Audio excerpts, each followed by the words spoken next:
नमस्कार, मैं डॉक्टर राजेश कुमार सिंह, सहायक प्राध्यापक भूगोल, सर्वनारायण सिंह रामकुमार सिंह महाविद्यालय सहरसा। वर्तमान के 2-3 दिनों से जो मैं वीडियो पोस्ट कर रहा हूं, उसमें मैं भारत के प्रमुख उद्योग के संदर्भ में कर रहा हूं और भारत के प्रमुख उद्योग से संबंधित इस वीडियो पोस्ट का ये मेरा आखिरी वीडियो होगा। इस वीडियो में मैं भारत के चीनी उद्योग पर चर्चा करूंगा और मैं आशा करता हूं कि इस वीडियो से आपको बहुत कुछ चीनी उद्योग के बारे में सीखने समझने को मिलेगा। और इसका जैसा कि मैं पूर्व में भी बताया हूं कि मैं हर एक वीडियो का PDF फाइल बना करके भी जो है सो विश्वविद्यालय और महाविद्यालय के भेजता हूं और उसको जो है सो वहाँ के वेबसाइट पे अपलोड किया जाता है। तो आप वहाँ से डाउनलोड करके PDF फाइल को पढ़ें ताकि आने वाली परीक्षा में आपको काफ़ी सहायता मिलेगी नोट्स बनाने में। मूलतः ये जो है सो मैं जो डालता हूँ वो ये नोट्स ही होता है कि परीक्षा में आपको जितना लिखना है कम से कम समय में आप जितना बेहतर लिख सकते हैं उसी को टारगेट करते हुए मैं अपना नोट्स बना करके डालता हूँ। तो आप उसको ज़रूर देखें। तो आइए हम आपको चीनी उद्योग के बारे में हम बात करते हैं। चीनी का उत्पादन भारत में प्राचीन काल से होता रहा है, किंतु आधुनिक चीनी उद्योग की विकास यात्रा 20वीं सदी के पहले दशक में आरंभ हुई। चीनी उद्योग भारत का दूसरा सबसे बड़ा कृषि आधारित उद्योग है। इसके मूलभूत कच्चा माल गन्ना है, जिसकी कुल गुणात्मक विशेषताएं निम्न हैं। पहला, यह अपना वजन खोने वाला कच्चा माल है। दूसरा, इसे लंबे समय तक भंडारित नहीं किया जा सकता है क्योंकि उस स्थिति में यह सुक्रोज का क्षय कर देता है। तीसरा, इसे लंबी दूरी तक परिवहित नहीं किया जा सकता क्योंकि इसकी परिवहन लागत अधिक होती है और इसके सूखने की भी आशंका रहती है। इन कारणों से चीनी मिलों की स्थापना गन्ना उत्पादक क्षेत्रों के आसपास ही की जाती है।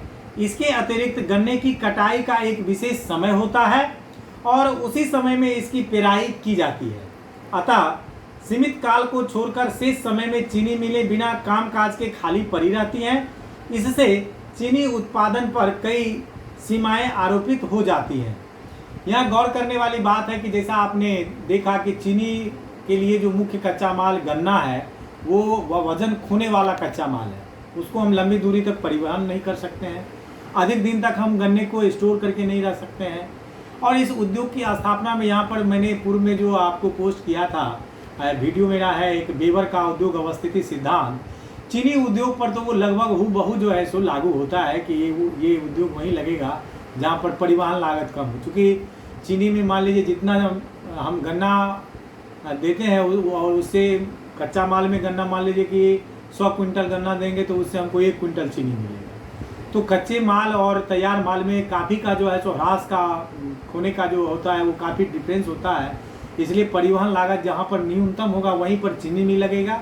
और यही कारण है कि चीनी मिल प्रायः जो है सो वैसे ही जगह पर लगाया जाता है जहाँ पर कि गन्ने की खेती की जाती है।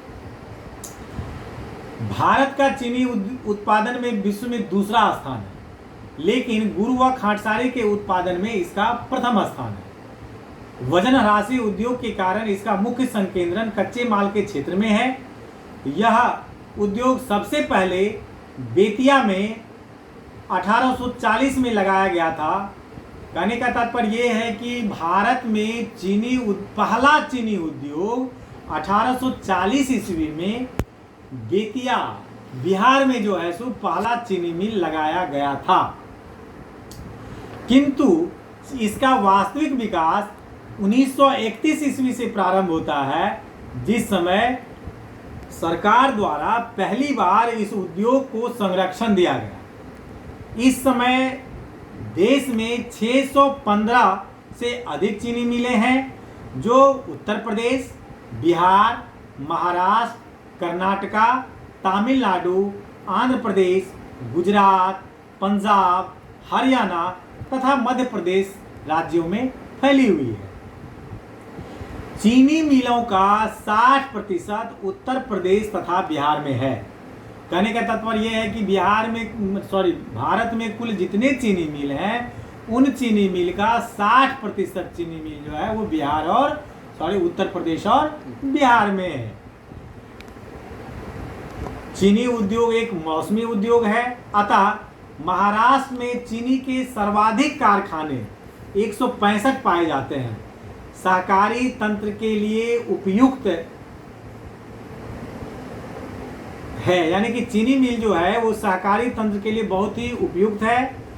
वर्ष 1960 ईस्वी तक उत्तर प्रदेश एवं बिहार मुख्य चीनी उत्पादक राज्य थे, किंतु उसके बाद दक्षिण भारत में अनुकूल जलवायु एवं काली मिट्टी का क्षेत्र होने तथा नमी संरक्षण की क्षमता एवं ट्यूबवेल सिंचाई का विकास होने के कारण इस उद्योग में विकेंद्रीकरण की प्रवृत्ति उभरी। दक्षिण भारत में गन्ने की उत्पादकता एवं प्रति टन रस उपलब्धता अधिक होने के कारण अब यह उत्पादन के दृष्टिकोण से महत्वपूर्ण प्रदेश बन गया है। इस भाग में अपेक्षाकृत ठंडी जलवायु भी गुणकारी है। इसके अतिरिक्त इन राज्यों में सहकारी समितियां भी सफल रही हैं। वर्ष 1980 ईस्वी की औद्योगिक क्रांति में चीनी व उससे संबंधित उद्योगों के लिए औद्योगिक संकुल की नीति पर बल दिया गया है। साथ ही इस उद्योग को संरक्षण देने के लिए एक प्रावधान किया गया है कि चीनी उद्योग क्षेत्र के चारों ओर 25 किलोमीटर की त्रिज्या के अंतर्गत कोई गुड़ उद्योग नहीं लगाया जाएगा। अतः भारत में चीनी उद्योग को संरक्षण का शिशु भी कहते हैं। इस उद्योग की प्रमुख चुनौतियां निम्नलिखित हैं। पहला, इस उद्योग का अल्पकालिक विकास होना। दूसरा, पुरानी व असक्षम तकनीकी का इस्तेमाल। तीसरा, परिवहन असक्षमता से गन्ने का समय पर कारखानों में न पहुंच पाना। एवं चौथा, खोई यानी पेरने के बाद जो उसका खोई बचता है, खोई का अधिकतम इस्तेमाल न कर पाना। अब हम भारत में के विभिन्न राज्यों में जो कुछ जगहों पर चीनी मिल है जिससे वस्तुनिष्ठ प्रश्न पूछे जाते हैं उससे संबंधित एक सारणी है जिसको कि मैं आपको बता रहा हूँ कि किस राज्य में मैंने कहाँ पर चीनी उद्योग है। तो मैं पहले राज्य का नाम लूँगा और उसके बाद वहाँ पर जहाँ जहाँ चीनी मिल है उस स्थान का मैं नाम लूँगा। तो सबसे पहले मैं उत्तर प्रदेश राज्य की बात कर रहा हूँ। उत्तर प्रदेश में चीनी उद्योग निम्नलिखित स्थानों पर हैं, जैसे देवरिया, भटनी, पररौना, गोरखपुर, गौरी बाजार,